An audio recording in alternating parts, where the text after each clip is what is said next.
School of magic season 2 title totem beast जो fit बैठता है।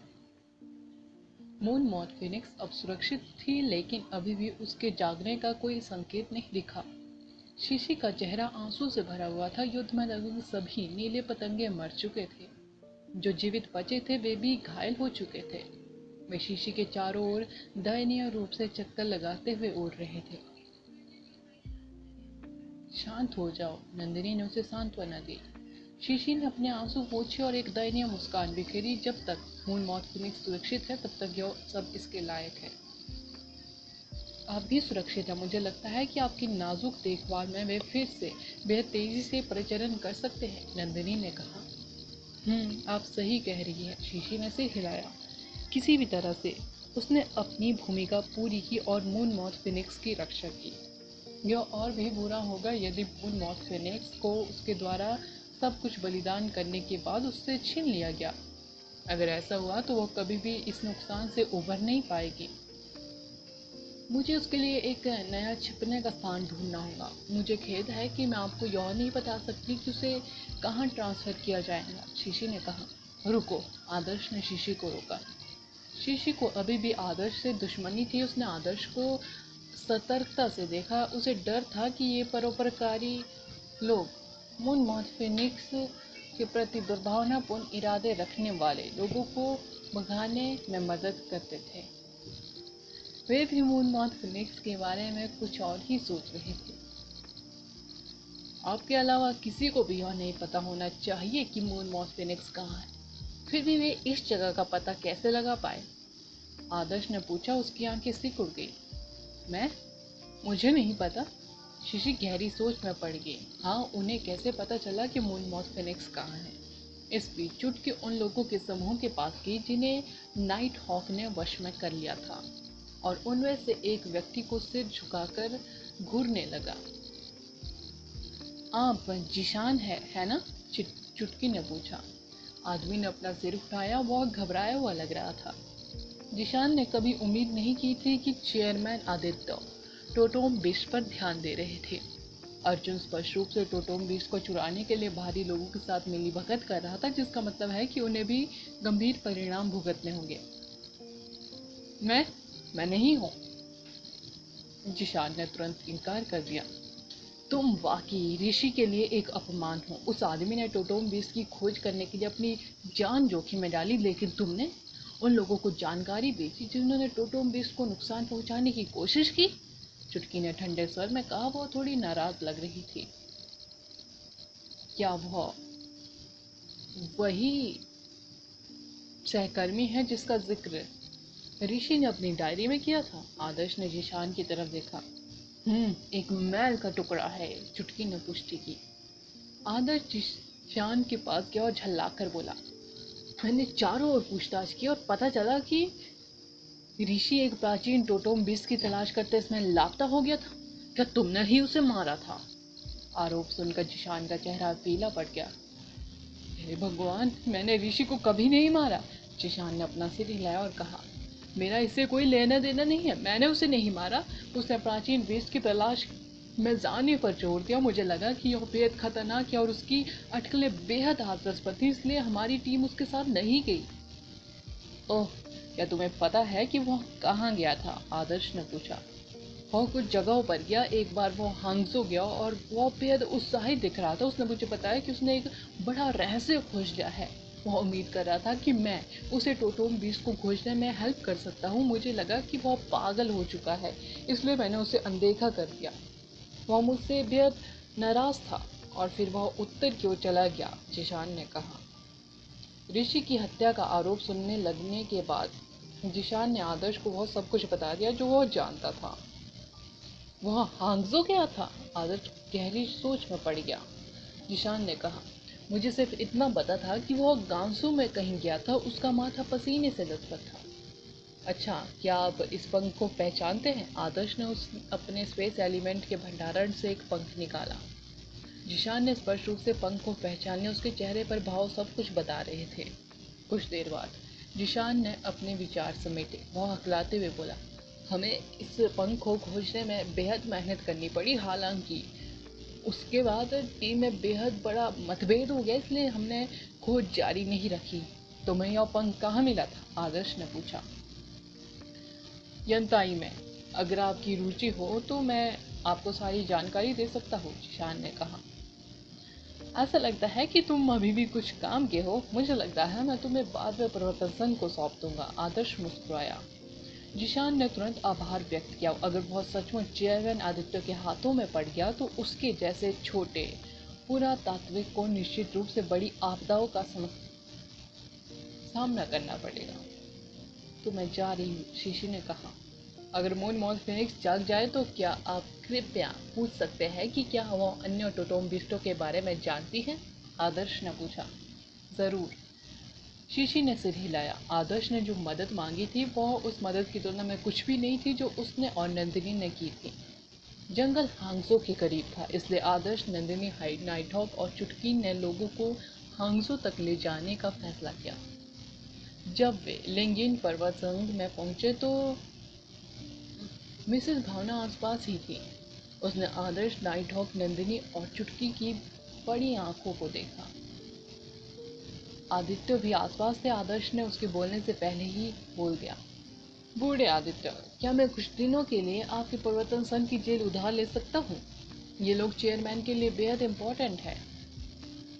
क्या आप कम से कम मुझे यह तो बता सकते हैं कि क्या हो रहा है? नरेंद्र, अर्जुन, इस बार आपने क्या किया है? कैदियों को पहचानते हुए मिस्टर राजेश ने कहा।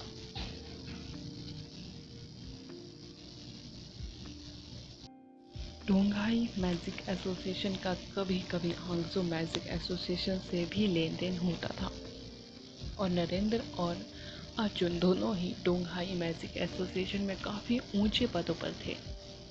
नाइटहॉक ने उन्हें अपराधियों की तरह क्यों बचाया? नाइटहॉक से संक्षिप्त स्पष्टीकरण के बाद राजेश को सच्चाई पता चल गई।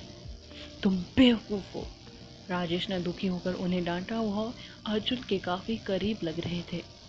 भाई राजेश, मैंने नहीं सोचा था कि इस तरह ख़त्म होगा। मैं अपने लालच में अंधा हो गया था। अब कुछ भी कहना बेकार था। उसने टोटोम्बिस की खोज के बारे में किसी को बताने के बजाय बाहरी लोगों के साथ सांठ-गांठ कर ली थी। अब उसके पास सज़ा से बचने का कोई रास्ता नहीं था। मिस्टर राजेश ने कहा, बस चेयरमैन को वह सब बता देना जो तुम जानते हो और हो सकता है कि वह तुम्हारे लिए नरम रुख अपना ले। मैं करूँगा, अर्जुन ने हताश होकर कहा। भावना, उन्हें जेल तक ले चलो, राजेश ने कहा। हाल ही में बेहद सी चीज़ें हो रही हैं। हमारी जेल लगभग भर गई है, मिसेस भावना ने सिर हिलाकर कहा, कुछ हद तक खुश होकर। रात काफ़ी हो चुकी थी। आदर्श तुरंत नहीं किया। उसने नंदिनी के साथ हांगसो में रात बिताने का फैसला किया। अगर उसे डेट के लिए सबसे सही जगह ढूंढनी होती तो वह निश्चित रूप से वेस्ट लेक के बीच में स्थित द्वीप पर होता, जहां से शानदार नज़ारा दिखाई देता। आदर्श कभी भी नंदिनी के साथ साफ और खूबसूरत झील वाली छायादार झाड़ियों वाली जगह पर नहीं गया था। वह जानबूझकर नंदिनी को वेस्ट लेक के बीच में स्थित द्वीप पर ले आया। यह जगह पानी से घिरी हुई थी और उस पर एक शानदार मंडप था। यह आदर्श को हमेशा एक ख्याल में रखता था। क्या तुम टोटोम्बिस्टो की तलाश के बारे में गंभीर हो? नंदिनी ने उससे पूछा। आदर्श ने कहा, हाँ, आपने इतना सुधार किया कि मुझे आपके साथ तालमेल बिठाने में मुश्किल हो रही है, आदर्श ने कहा। इसका टोटोम्बिस्टो की खोज से क्या संबंध है? नंदिनी उलझन में थी। मुझे नहीं पता, मुझे बस ऐसा लगता है कि मैं किसी तरह से टोटोम्बिस से बंधा हुआ हूँ। एक आवाज़ है जो मुझे बुलाती रहती है। जब भी मैं टोटोम्बिस के संपर्क में आता तो आवाज़ और भी तेज हो जाती है, आदर्श ने गंभीरता से कहा। नंदिनी ने आदर्श की व्याख्या सुनते हुए अपनी आंखें घुमाई। बकवास। अगर तुम टोटोम्बिस में रुचि रखते हो तो आप बस उन्हें खोजने जा सकते हैं। ऐसा नहीं कि आप बस एक जगह पर रहकर अपना व्यवहार ठीक रख सकते हैं। नंदू, तुम मुझे अच्छी तरह से जानती हो, आदर्श ने अपना चेहरा करीब लाने की पहल की। नंदिनी को आदर्श के इरादों के बारे में अच्छी तरह से पता था। उसने अपनी स्पीड बढ़ाई और पास की इमारत के अंदर चली गई। आपने पहले यहाँ चित्रों का उल्लेख किया था, नंदिनी ने आदर्श की खोज से खुद को विचलित करने के लिए दीवारों पर चित्र को देखा। ये मैं यहाँ कई बार आया हूँ, लेकिन मैं नहीं समझ पाया कि इनका मतलब क्या है। यहाँ ये बीज जापान में देखे गए लकड़ी के क्लैपर पर पैटर्न के समान है। यह अक्षर या आरख या कुछ भी नहीं जैसा दिखता है। ये ब्लैक टोटोम स्नेक पर भी है। यहाँ देखो, यह एक गांव की रक्षा करने वाले सांप के शरीर जैसा है, जो शायद ब्लैक स्नेक को संदर्भित करता है। और ये वाले आदर्श अचानक चुप हो गया। नंदिनी को अपनी खोज के बारे में बताते समय अचानक उसके दिमाग में एक ख्याल आया। नंदिनी ने आदर्श की तरफ देखा। जब वह अचानक चुप हो गया, वह जितनी सांस ले सकती थी ले रही थी। नंदिनी आदर्श से परिचित थी। वह स्पष्ट रूप से कुछ सोच रहा था, इसलिए उसने उसे परेशान करना ठीक न समझा। जैसा कि उसने सोचा था, आदर्श ने अचानक दीवारों पर चित्रों पर ध्यान केंद्रित किया। उसने पहले टोटोम बीस्ट को देखा, जो ब्लैक स्नेक जैसा दिखता था। फिर उसने उस पैटर्न को देखा जो लकड़ी के क्लैपर से संबंधित था। नंदू, यहाँ देखो, क्या यह आकार उस पैटर्न के समान नहीं है जो हमने मून मॉथ फिनिक्स के कोकून पर देखा था? आदर्श दीवार के पास गया और एक अजीब पैटर्न की ओर इशारा किया। नंदिनी ने आदर्श की उंगली का अनुसरण किया और विशाल कोकून पर पैटर्न को याद किया। उसने सिर हिलाया और कहा, तुम सही हो, वे एक जैसे हैं। इस पर एक नजर डालो। आदर्श ने टोटोम बीस्ट का पंख निकाला जो उसने पहले जिशान को दिखाया था। उसने पंख को मून मॉथ फिनिक्स के पैटर्न के ऊपर रख दिया। नंदिनी ने बारीकी से देखा। दोनों की तुलना करने के बाद वह यह देखकर शौक रहेगी कि मून मॉथ फिनिक्स का पैटर्न वास्तव में पंख पर बने पैटर्न से बेहद मिलता जुलता था। वे एक दूसरे के ऊपर भी ढेर हो सकते थे। यह दो उंगलियों के निशानों की तरह थे जो 90% एक जैसे थे। जैसा कि कहा गया है, टोटोम बीस्टों पर बने पैटर्न उंगलियों के निशानों से कई दर्जन गुना बड़े थे। क्या यह महज संयोग था? मून मॉथ फिनिक्स का पैटर्न रहस्यमयी पंख के पैटर्न से लगभग मिलता जुलता था। नंदू, क्या तुमने काले कछुए के बारे में कहानियां सुनी हैं? आदर्श ने पूछा। School of magic season 2। Title, खून से भीगी कोठरी। नंदिनी ने आदर्श की ओर देखा, उसके आगे बढ़ने का इंतजार करते हुए। यह कुछ ऐसा है जो आहन ने मुझे पहले बताया था। मैं काफी उत्सुक था कि अचानक उसे टोटोम बीस्ट में दिलचस्पी क्यों हो गई, और उसने उनके बारे में जानकारी इकट्ठा करना भी शुरू कर दिया। आदर्श ने आहन द्वारा कहे के शब्दों को याद किया और उन्हें बक्सिया के बारे में उस जानकारी से जोड़ा जो चेयरमैन आदित्य ने हाल ही में उसे बताई थी। उसने नंदिनी को समझाने से पहले जानकारी को व्यवस्थित किया। आहन ने मुझे काले कछुए की कहानी सुनाई कि कैसे उसके दो वंशज थे, एक ब्लैक स्नेक और दूसरा बक्सिया है। दादू और चेयरमैन आदित्य के अनुमान के आधार पर आहन को जो लकड़ी का क्लैपर मिला है वह बक्सिया की प्रतीकात्मक कलाकृति है, जो आमतौर पर प्राचीन जनजातियों के प्रमुखों के पास होती थी, जिन्हें टोटोम बीस्टों द्वारा संरक्षित किया जाता था। इस पर एक नज़र डालें। यह टोटोम बीस्ट का पैटर्न है जिसे ऋषि खोज रहा था। मेरा मानना है कि यह काले कछुए की मोहर है।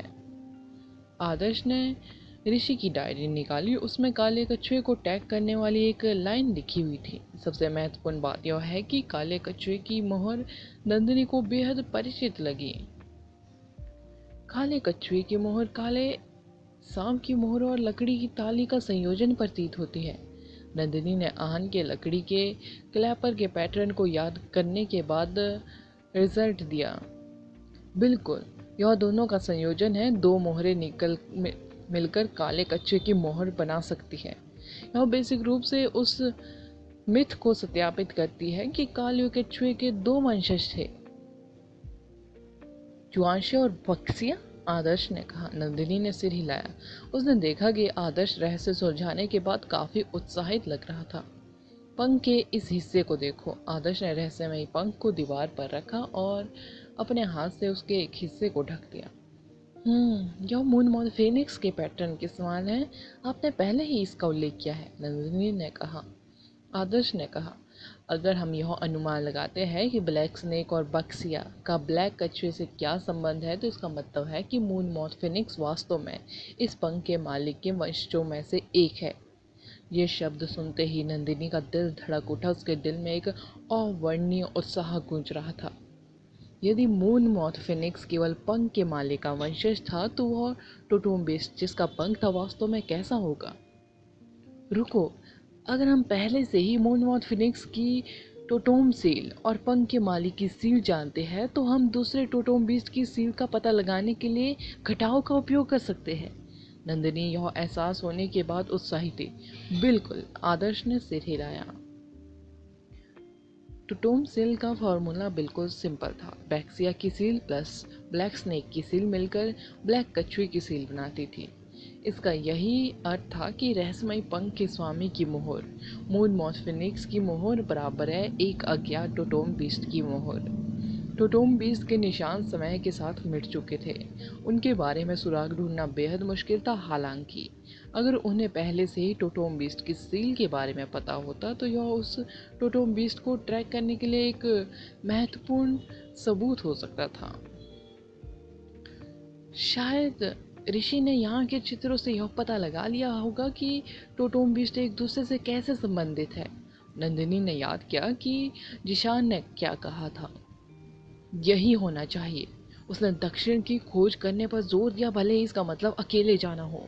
उसने टोटोम बीस्ट की सील का उपयोग करके यह पता लगा लिया होगा कि वहाँ एक शक्तिशाली टोटोम बीस्ट है। उसने जर्नल में भी इसका उल्लेख किया है, आदर्श ने उत्सुकता से कहा। ऋषि ने टोटोम सील की मदद से एक महान टोटोम बीस्ट की जानकारी का पता लगाया था।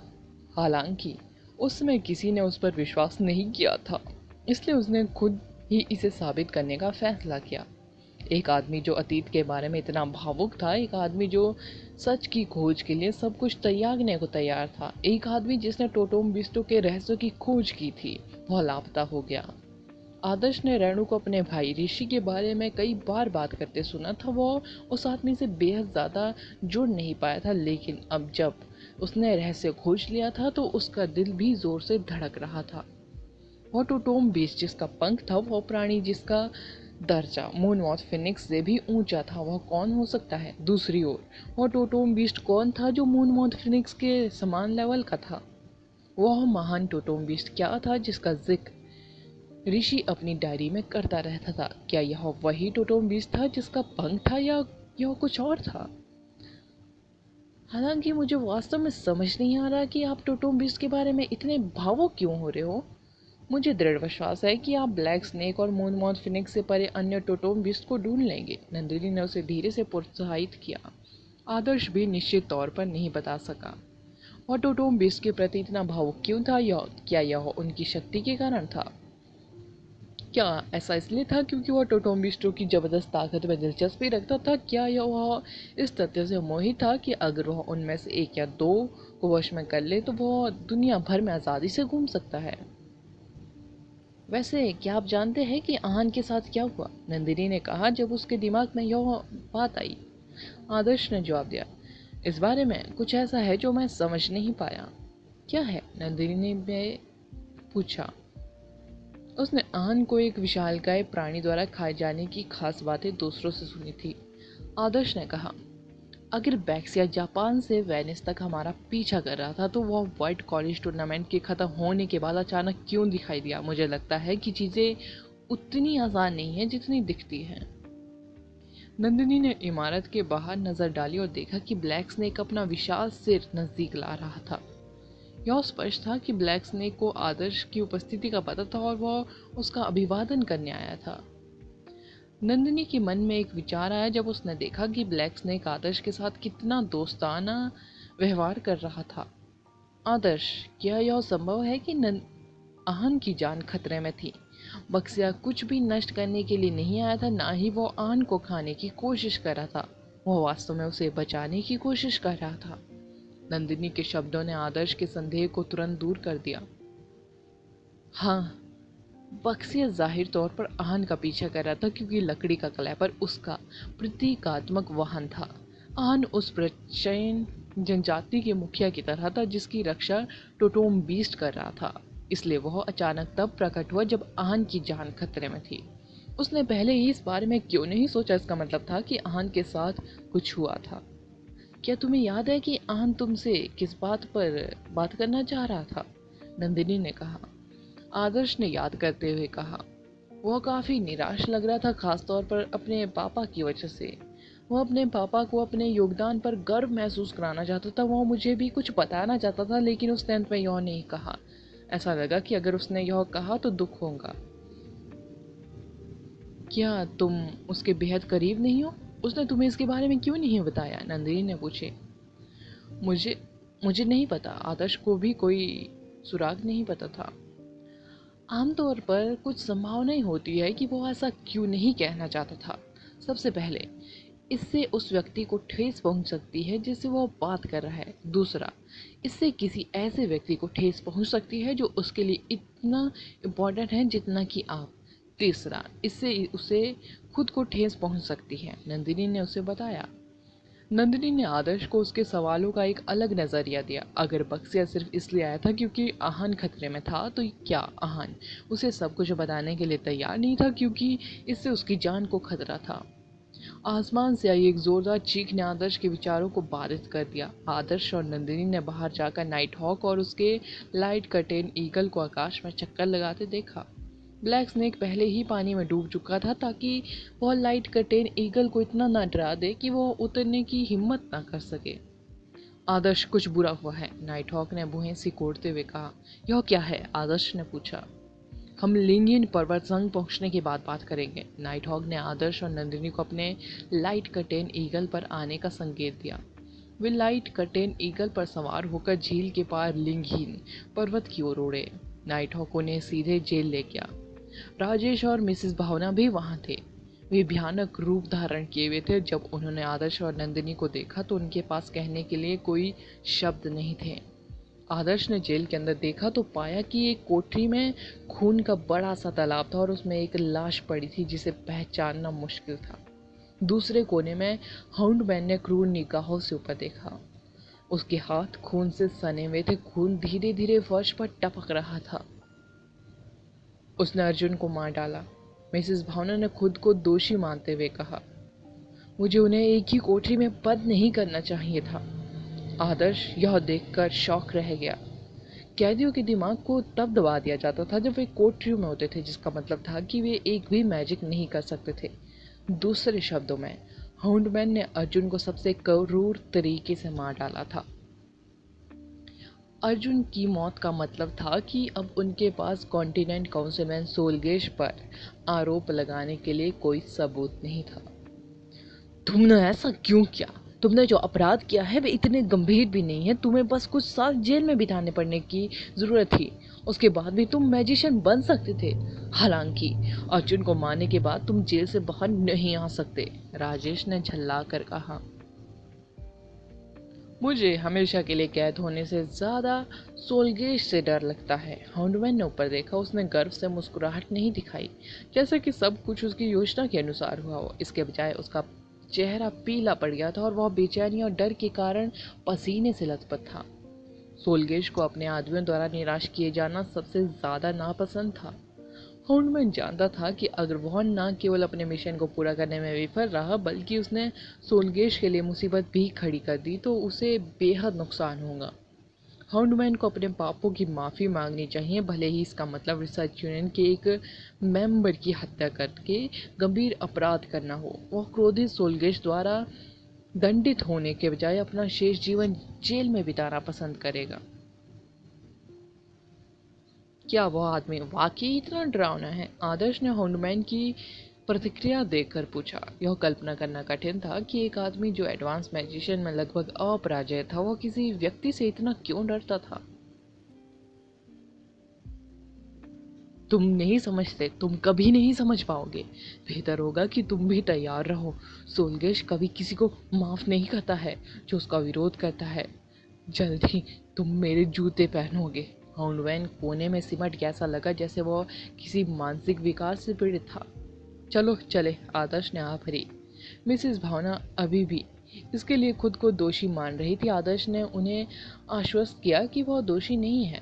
मिसेस भावना भले ही एक एनफोर्सर थी, लेकिन वह इतनी दयालु थी कि उसे समझ नहीं आया कि इंसान कितने विकृत हो सकते हैं। यह निश्चित रूप से उनकी गलती नहीं थी। School of magic season 2 title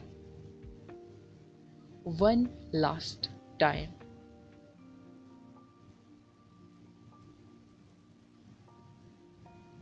magic city में प्राइवेट हॉस्पिटल की एक पहाड़ी के किनारे इसकी अनोखी स्थिति और इसके चारों ओर शानदार जंगले से उपलब्ध सबसे शानदार हॉस्पिटलों में से एक बनाते हैं।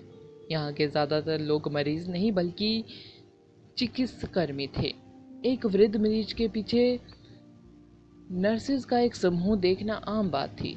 वे सुरक्षा एहतियात के तौर पर हवा की स्पीड भी मापते थे। फोर्थ फ्लोर पर एक बड़ा वार्ड था। आधी रात हो चुकी थी, इसलिए ज़्यादातर मेडिकल कर्मचारी जा चुके थे। सिर्फ कुछ लोग ही पहरेदारी के लिए रुके थे। नर्सें झपकी ले रही थी, वे काफी थकी हुई लग रही थी। माँ, मैं तुम्हें घर ले आऊंगा। तुम्हें यहाँ आराम करने की आदत नहीं है, चमकीले बालों वाला एक आदमी बोला। महिला ने कहा, मैं यहीं रहना चाहती हूँ। कोई बात नहीं, मैं यहाँ नजर रखूंगा, आदमी ने कहा। अरे ठीक है। ओह युज्ञान, अगर तुम यहाँ मेरे साथ नहीं होते तो मुझे नहीं पता होता कि मुझे क्या करना है। महिला थकी हुई लग रही थी। परिवार अचानक इतनी दयनीय स्थिति में पहुंच गया था कि अब केवल दर्द और दुख ही बचा था।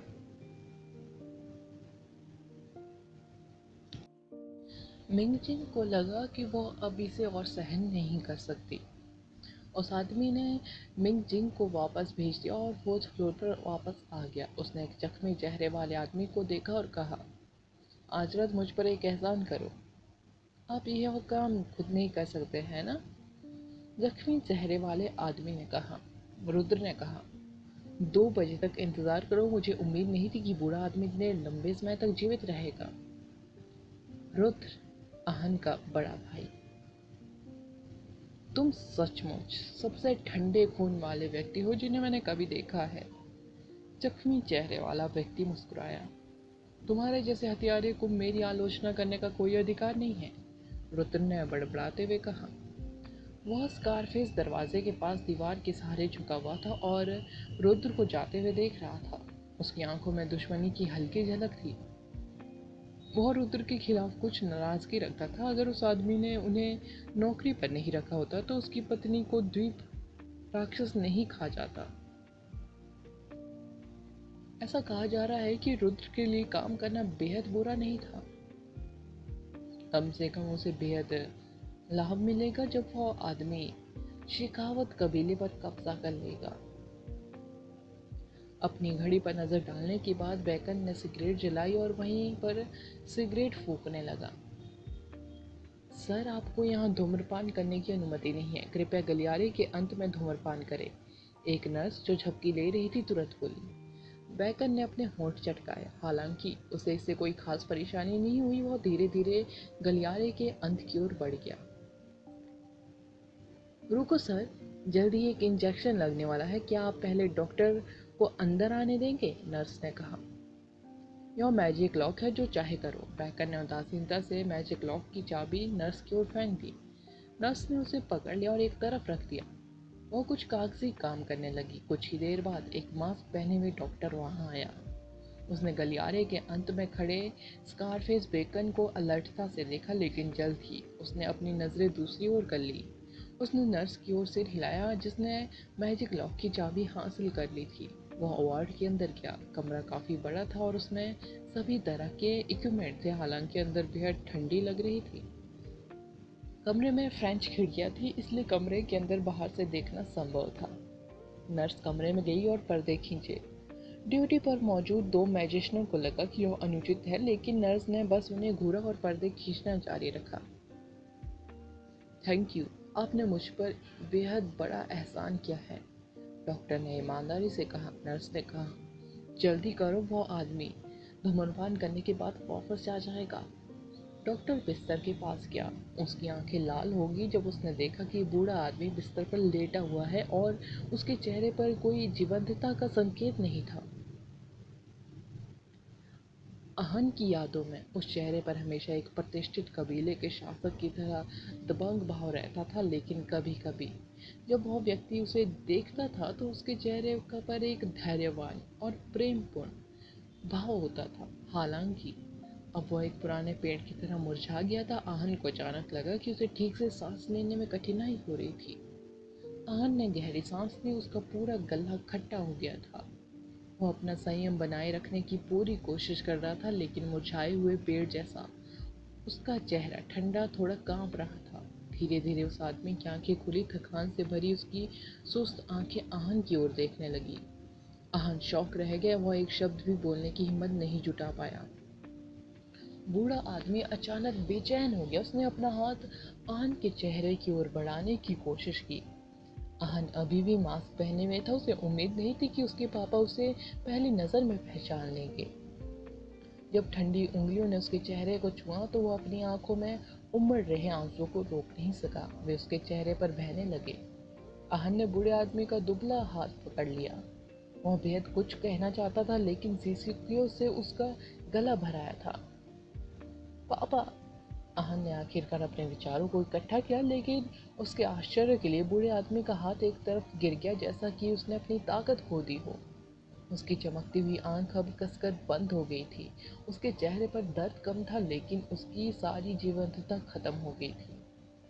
उसके पापा की मृत्यु हो गई थी। उसका दिल धड़कना बंद हो गया था। उसके शरीर की गर्मी खत्म हो चुकी थी। वह सचमुच मर चुका था। आहन चुपचाप बैठा रहा। उसके दिल में भावनाओं का जबरदस्त तूफान उमड़ रहा था। उसका चेहरा दर्द से बुरी तरह विकृत हो गया था। आप आप इतने दिनों में से मेरा इंतजार कर रहे थे? आहन ने अंततः उस बूढ़े आदमी को घूरते हुए कहा, जो पहले से ही मर चुका था। वर्ल्ड कॉलेज टूर्नामेंट के बाद उसके पापा गंभीर रूप से बीमार हो गए थे। आहन को बताया गया था कि वो आधे महीने से ज़्यादा नहीं जी पाएंगे। बीमारी की यातना से बचने के लिए परिवार ने पहले ही उन्हें शांति से मरने देने पर सहमति जताई थी। हालांकि तब से अब तक आधा साल बीत चुका था, लेकिन बूढ़ा आदमी अभी भी अपनी आखिरी सांसें थामे हुए थे। उस आदमी ने आधे साल तक दर्द और यातना सहन की थी, सिर्फ यह खबर सुनने के लिए कि वह अभी भी जीवित है और अपने बेटे को आखिरी बार देख सके। आहन अब अपने दिल की भावनाओं को रोक नहीं सका। वह बूढ़े आदमी की छाती पर गिर पड़ा, जो धीरे धीरे ठंडा हो रहा था, और एक बच्चे की तरह फूट फूट कर रोने लगा। यह नर्स देखकर हैरान रह गई और आह भरने लगी। पिता और बेटे एक दूसरे के से मिलने के बाद ही मौत के मुंह में समा गए। बूढ़े ने सिर्फ इस पल के लिए आधे साल तक बीमारी की यातनाएं झेली थी। पिछला आधा साल बूढ़े की पूरी जिंदगी से भी ज्यादा लंबा था। सौभाग्य से वह बच गया। उसके पापा को आखिरकार शांति मिली। सर, आपके शरीर से अभी भी सिगरेट की गंध आ रही है, आप अंदर नहीं जा सकते, एक नर्स ने कमरे के बाहर जोर से चिल्लाकर कहा। टाइम खत्म हो गया। अब बूढ़े आदमी के लिए गंध होना या ना होना मायने नहीं रखता। बैकन मुस्कुराया। आप ऐसा कैसे कह सकते हैं? वो अभी भी एक मरीज है। जब तक उनकी सांस चल रही है वो अभी भी जीवित है, नर्स ने झल्ला कर कहा। तुम अभी भी नहीं जानती कि मैं जीविका के लिए क्या करता हूँ, है ना? बैकन ने जिद्दी नर्स को ठंडी मुस्कान के साथ देखा। तुम लोगों को की जान बचाती हो, लेकिन मैं बिल्कुल इसके विपरीत हूँ।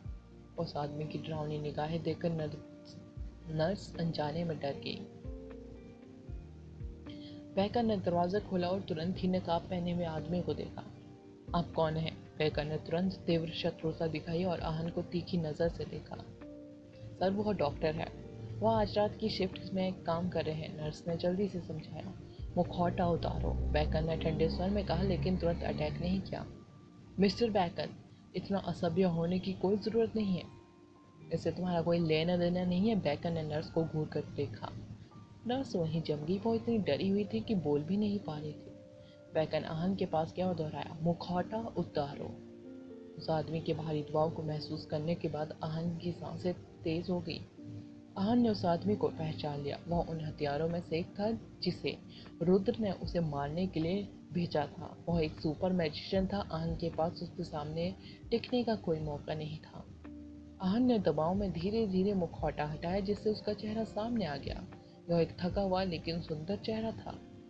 वैकन ने आहन को घूर कर देखा। एक पल के लिए उसका जानलेवा ऑरा उभरा, लेकिन जल्द ही वो गायब हो गया। मुझे खेद है, मैंने आपको पहले कभी नहीं देखा डॉक्टर, है ना? बूढ़ा आदमी कैसा है? वेकन ने अपना डराने वाला व्यवहार वापस ले लिया और एक अवास्तविक क्षमा प्रार्थी मुस्कान धारण कर ली। आहन ने कहा, अभी कुछ ही सेकंड पहले उनकी मृत्यु हो गई। ओह, लगता है इसमें मेरी गलानी कम हो गई, वेकन ने कहा। परिवार से कहो कि व्यवस्था कर ले। आहन ने मास्क पहना और ठंडे भाव के साथ वार्ड से बाहर निकल गया। आप चिंता न करें, यह निश्चित रूप से एक भव्य अंतिम संस्कार होगा, यह जानते हुए कि परिवार कितना अमीर है। हे, बैकन ने उत्तर दिया। आहन ने फिर गहरी सांस ली और कमरे से बाहर निकल गया। नर्स भी जल्दी से उसके पीछे चली गई। बाहर जाने के बाद आहन को सांस लेने में कठिनाई जो हो रही थी। उसने अपने आंसू को रोकने की बेहद कोशिश की, लेकिन वे बारिश की तरह बरसने लगे। आहन को अपने नंगे हाथों से उस स्कारफेस को टुकड़े में फाड़ने की इच्छा हुई जब वह अपने पिता के लिए अपमानजनक शब्द बोल रहा था। दुर्भाग्य से वो ऐसा नहीं कर सका, क्योंकि वह अभी भी उस आदमी से लड़ने के लिए बेहद कमजोर था। न ही वह रुद्र को भी कुछ कर सकता था, जिसने मूल रूप से पूरे कबीले को अपने नियंत्रण में ले लिया था। आहन सड़कों पर बेमतलब घूम रहा था, मानो कोई ज़ॉम्बी हो। रात में भी शहर चहल पहल में था। पहले वो अपना पैसा बेतहाशा खर्च कर रहा होता, लेकिन उसकी नज़र में शहर बिल्कुल खाली दिख रहा था। उसे बस एक असीम अंधकार दिखाई दे रहा था। उसमें ना तो दिशा का बोध था, ना ही प्रकाश की एक झलक। आन को पता ही नहीं था कि वो इधर उधर भटकने के बाद कहाँ पहुँच गया है। उसे केवल एक ब्लैक शैडो का आभास हुआ जो बगल से उसके पास से गुजर रही थी। आहन ने अपनी नज़र उठाई और एक परिचित व्यक्ति को एक शुद्ध और ईमानदार मुस्कान के साथ धीरे धीरे शैडो से बाहर निकलते देखा। आहन, मुझे पता था कि तुम मरे नहीं हो, तुम पक्के कछुए हो। आदर्श ने शैडो से प्रकट होने के बाद अपनी स्पीड तेज कर दी। आहन दंग रह गया। वह भी मुस्कुराया, हालांकि उसकी मुस्कान बदसूरत लग रही थी। अगला एपिसोड जानने के लिए बने रहे मेरे इस चैनल के साथ। Thank you.